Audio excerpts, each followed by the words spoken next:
guys, so this is Anchor's brand of cake set. This is their cake and punch bowl set, and I just wanted to go ahead and show this to you. So I'm going to go ahead and open it up and show you how to set it up. It's very, very easy. It is only 2 pieces. I've had this one for 16 years. This was an anniversary gift when my husband and I got married, and I've kept the box all these years because it is the easiest way of going ahead and setting it up and keeping it in storage. This is not something that I use all the time. It's perfect for parties. It's perfect for get-togethers. But this is going to be the lid right here. So as you can see, it has this really big glass knob on the top for you to be able to go ahead and pick it up. This is very, very heavy. And then the base is actually going to go ahead and look like this.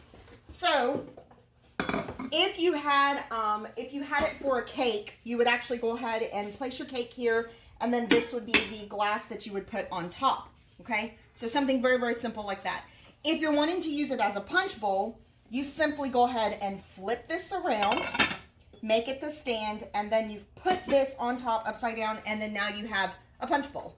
So very decorative, very great for functions and gatherings. If you're having something like having family and friends over and you're just wanting to go ahead and kind of decorate it a little bit as far as keeping a cake or, you know, serving punch, this actually works fantastic for that.